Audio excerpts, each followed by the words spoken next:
Just 2 দিন আগে আমাদের একজন শহীদের মার গায়ে লাথি মারা হয়েছে। একজন পুলিশ এই কাজটা করেছে এবং আমি এখন পর্যন্ত এইটা নিয়ে আমি আমাদের সরকারের পক্ষ থেকে কোনো ধরনের যে এক্সপ্লেনেশন সেটা পাইনি। এবং আমি মনে করি আমাদের শহীদের মার গায়ে লাথি মারা মানে আমাদের সবার গায়ে লাথি মারা। একজন পুলিশ এই ইন্টারিম গভর্নমেন্টের আমলেই যদি আমাদের গায়ে লাথি মারে, শহীদের মার গায়ে লাথি মারে, আমার জানা হয়ে গেছে ইন্টারিম চলে গেলে আমাদের সাথে কি হবে। এটা অ্যাকচুয়ালি সবচেয়ে মোস্ট ইম্পর্টেন্ট পয়েন্ট, সেটা হচ্ছে বিচার, ন্যায় বিচার নিশ্চিত করা। অনেক জায়গায় আমরা বলে থাকি যে ফাঁসি দেওয়া, কিছুদিন আগে একজনের সাথে আমার তর্ক হয়েছে যে ফাঁসি বলা যাবে না, ন্যায় বিচার বলতে হবে, কিন্তু আমি তারপরও ফাঁসিই বলবো। কারণ আমার কাছে মনে হয় এর যে বিচার, একটা মানুষ করার বিচার ফাঁসি বাদে অন্য কিছু হতে পারে না, সেটা ফাঁসি।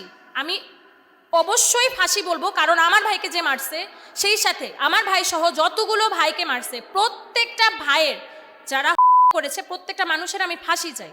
কারণ তারা জেনে বুঝে সজ্ঞানে তারা মানুষ, যতই বলুক না কেন উপর থেকে অর্ডার হয়েছে, উপর থেকে অর্ডার করলেও কি নিজের বিবেক বোধ নেই? বিবেক বোধ থেকে হলেও অন্তত তারা পারত নিজেকে এই সব কিছু থেকে রিফ্রেইন রাখা, কিন্তু তারা সেটা করেনি। এবার আমি বলি, সনদ দিতে এত দেরি কেন হয়েছে আমার জানা নাই। এটা একটা লজ্জাজনক আমাদের সবার জন্য যে 1 বছরেও আমরা ডিসকাশন করি যে জুলাই সনদ কেমন হতে পারে, এটা তারপর কি কি আকাঙ্ক্ষা আছে, বাস্তবায়ন কি হবে। এতদিনে কিন্তু জুলাই সনদ চলে আসার কথা ছিল। তারপর এই জিনিসটা আমি চাই মেনশন হোক, যেমন জুলাই যে আন্দোলনটা হলো, যে বিপ্লব হলো, কেউ কিন্তু কোনো দলের ব্যানারে নামেনি, সাধারণ জনগণ নেমেছিল।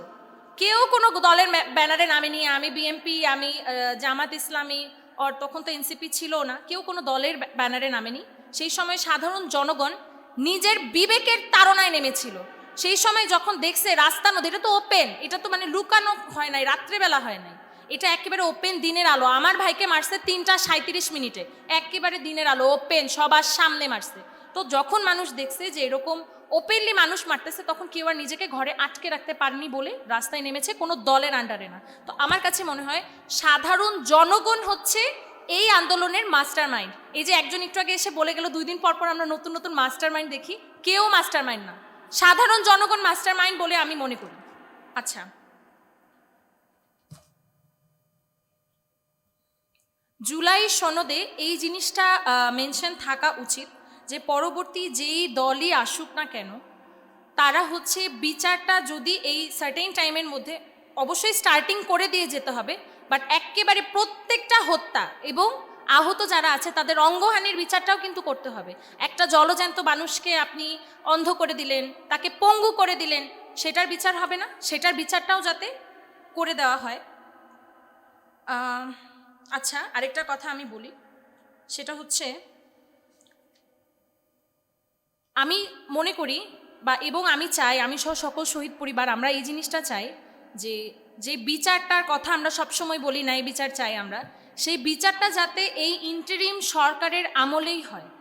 এই ইন্টারিম সরকারের আমলে কেন, অনেকে প্রশ্ন করে যে কেন, তাহলে তো ডিলেই হইতেছে বা অন্য নির্বাচন পিছিয়ে যাচ্ছে।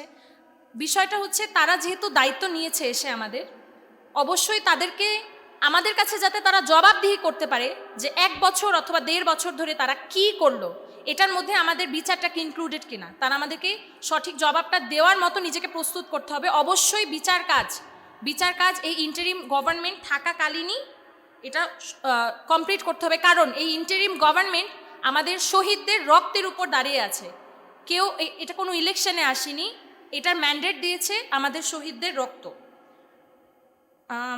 আমি এবার বিচার নিয়ে যদি একটা কথা বলতে চাই, সেটা হচ্ছে ট্রাইব্যুনাল চাইলে কিন্তু বাড়ানো যায়। আমি একটু আগে একটু পড়াশোনা করতেছিলাম যে একটা ট্রাইব্যুনাল কেন হলো, ট্রাইব্যুনালকে আরও 2-3টা করে বিচার কাজকে একটু ফাস্ট করা যায় কিনা, এই জিনিসটা নিয়ে আপনারা একটু লক্ষ্য রাখবেন যাতে এই জিনিসটা ফাস্ট ফরওয়ার্ডলি হয়। আরেকটা কথা, কিছুদিন আগে আপনারা দেখেছেন যে শহীদ পরিবার রাস্তায় নেমেছিল বিচার কাজ নিয়ে।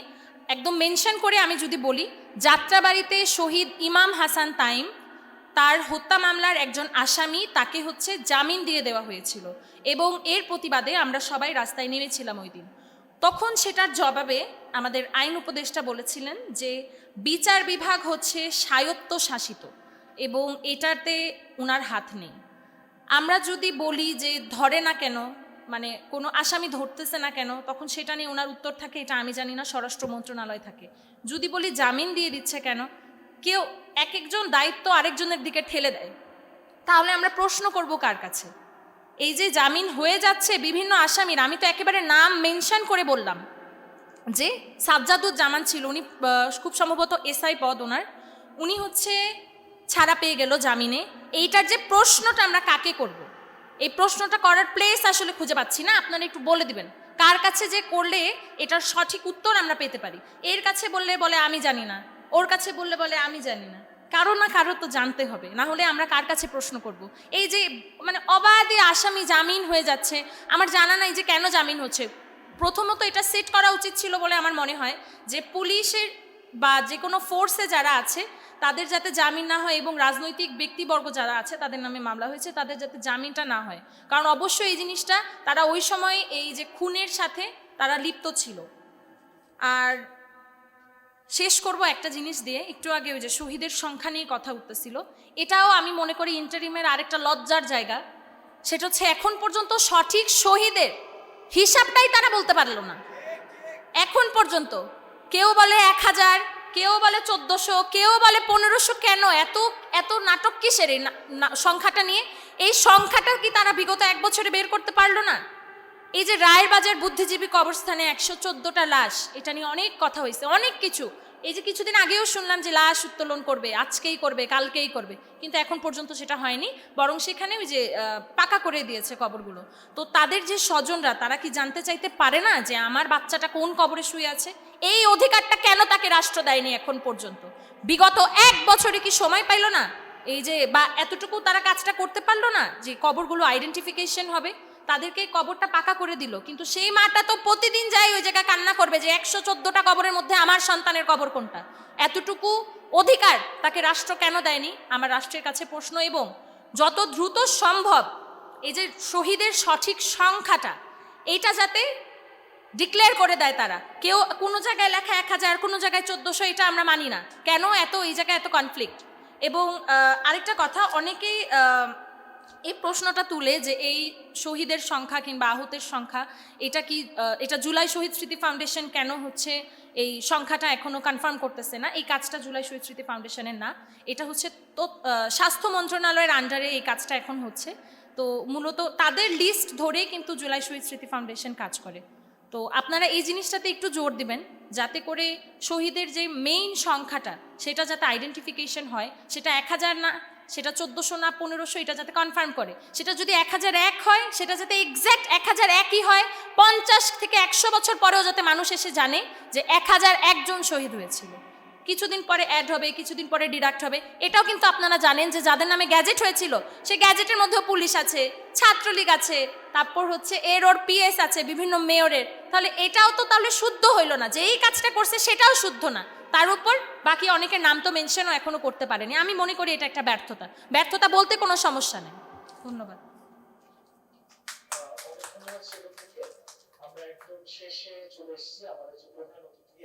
আমি একজন শহীদ পরিবারের সদস্য হিসেবে যে আকাঙ্ক্ষা রাখতে পারি জুলাই সনদের উপরে, আমি সেটা নিয়ে কথা বলবো। আমি এখনো জুলাই সনদটা পড়িনি, অনেকে এসে বললো তারা পড়েছে, আমার সেই সৌভাগ্যটা এখনো হয়নি।